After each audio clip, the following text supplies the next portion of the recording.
Bonjour à tous, ici Kissina Odina Dobosoke, éveilleuse de conscience et spécialiste en renaissance africaine. Toujours depuis Mayotte, je réalise cette vidéo. J'ai du vague à l'âme, je suis triste. Il se passe des choses dans l'île. Asseyez-vous, donc je vais vous relater ce qui se passe ici. Donc hier, nous étions donc samedi le 28 décembre et deux de mes amis auxquels je tiens beaucoup ont quitté le territoire, l'île de Mayotte. Donc la première, elle était devenue comme ma famille, elle était ma famille. Donc n'ayant pas de famille ici à Mayotte, eh bien, elle est devenue ma famille. Au départ, c'était la nounou de ma fille. Et très vite, on s'est attachés. Lorsque j'avais besoin d'aide, elle était là. Lorsqu'elle avait besoin d'aide, j'étais là. Et elle faisait partie des personnes qui ont perdu leur maison. Sa maison s'était envolée à cause du cyclone Chido. Elle s'est retrouvée du jour au lendemain à la rue avec ses 3 enfants. Donc elle était hébergée entre chez moi et puis chez une autre de ses amies. Elle était ballottée. Donc un coup elle est là-bas, un coup elle est ici. Et donc ça m'a été très difficile. Je lui ai dit finalement qu'il fallait qu'elle retourne aux Comores. Comme en ce moment il y a des départs donc pour les Comores, plus précisément en juin. Donc elle est partie, je l'ai accompagnée, on a porté les bagages, des lourds bagages, et on a eu du mal à trouver un taxi comme c'était samedi. Et les militaires étaient partout, absolument partout. On se demande ce qui se passe. Donc le taxi a dû expliquer aux militaires qu'on devait arriver à Maria Galanta parce qu'elle avait beaucoup de bagages et que nous devions passer, quoi. Donc il nous a dit de faire l'aller-retour. Donc le taxi était aussi un petit peu stressé, nous-mêmes. Et justement, les bagages, en 1 minute chrono en main, je les lui ai passés et les militaires ont vérifié les papiers de cette amie qui est ma famille. Elle a failli ne pas embarquer parce qu'elle a expliqué que sa pièce d'identité comorienne s'est envolée, forcément, avec le cyclone Chido.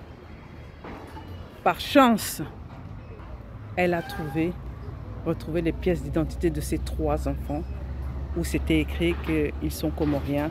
Et là, elle a pu partir. On n'a même pas eu le temps de se dire adieu. Les militaires l'ont fait passer dans un lieu où je n'avais pas accès. Donc c'est la salle d'attente. Voilà. J'ai pu acheter des gâteaux. Et j'ai fait passer par ces mêmes militaires aux enfants.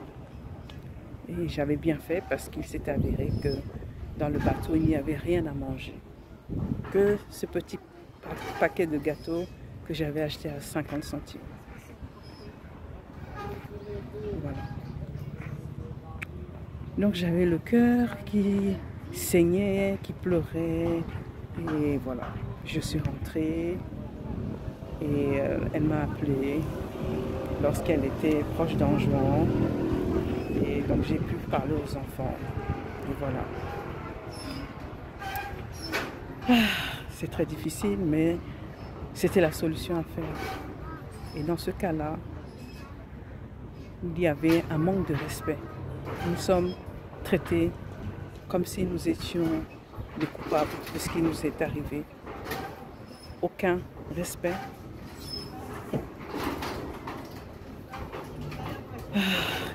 Et à chaque fois, nous sommes encore un peu plus traumatisés. Donc, une autre de mes amies, elle devait partir par avion pour la Réunion. On l'a appelée tôt le matin, ce même matin, pour partir. Elle a attendu et attendu. Et encore attendu. Ce n'est qu'à 21h le soir qu'elle a eu son avion. Elle est montée dans l'avion, elle est arrivée à l'île de la Réunion. Il était 1h du matin. 1h du matin. Donc je pense qu'avec l'heure réunionnaise, il y a plus 1h par rapport à Mayotte. Il était donc 2h du matin. On l'a fait sortir dans un parking. Elle ne savait pas où elle était. Complètement désespérée. Rien. Elle a appelé un chauffeur de taxi qui a eu pitié d'elle. Il lui a demandé si elle était seule. Elle a dit qu'elle était toute seule. Mais dans le même parking, elle m'a dit qu'il y avait un papa avec 2 petits-enfants qui attendaient qu'on vienne le chercher. Elle est arrivée à l'hôtel. Dans un hôtel, il ne restait qu'une seule chambre. Forcément, elle n'avait pas fait de réservation parce qu'elle n'était pas sûre de voyager ce jour-ci. Donc, elle m'appelle. Donc aujourd'hui, nous sommes le lendemain, pour me dire qu'elle avait les larmes aux yeux, qu'elle s'est sentie pas respectée, pas comprise et abandonnée. Qu'elle essaye de ne pas pleurer, mais que c'est difficile. Quand elle m'a relaté cette histoire-là, que je vous relate, j'avais les larmes aux yeux. Je lui ai dit, quelqu'un qui n'a pas vécu le drame, qui n'est pas rescapé du cyclone du Chido, qui n'a pas été dans le noir, sans électricité, sans eau, qui était coupé du monde et qui demande à être évacué et non rapatrié. Ce n'est pas pris en compte. Et même dans l'avion militaire qu'elle a pris, même une bouteille d'eau, elle n'a pas eu. Donc, de 7h du matin à 21h, elle n'avait rien dans le ventre. Quand elle est arrivée à 1h, heure de Mayotte, mais 2h, heure de la Réunion, il n'y avait rien à manger pour elle à l'hôtel. Quelqu'un lui a donné des viennoiseries. C'est pour ça que j'ai tenu à faire cette vidéo. Je me suis dit, qu'est-ce que moi je peux faire à mon niveau? Dans tous les cas, ce qui se passe, c'est que on ressent, nous les rescapés du syndrome, du cyclone Chido. Il y a un peu de bruit là. Je reprends. Nous les rescapés du cyclone Chido, on a eu peur. On ne se sent pas respecté. On ne se sent pas soutenu. Et on a un sentiment d'insécurité. Je me suis dit, je vais travailler sur ça. Tôt le matin, j'ai décidé de réaliser une méditation qui travaille sur ces 4 sentiments que l'on ressent en ce moment. Donc, cette méditation s'appelle méditation calme et repos après le cyclone Chido. Parce que quand je parle avec mes amis, avec les autres rescapés, nous avons des problèmes de sommeil. On a des problèmes de sommeil. Des fois, on n'a pas d'appétit. Donc, dans cette méditation appelée méditation calme et repos après le syndrome, le cyclone. Qu'est-ce que j'ai avec le syndrome? Mais ça doit être un syndrome.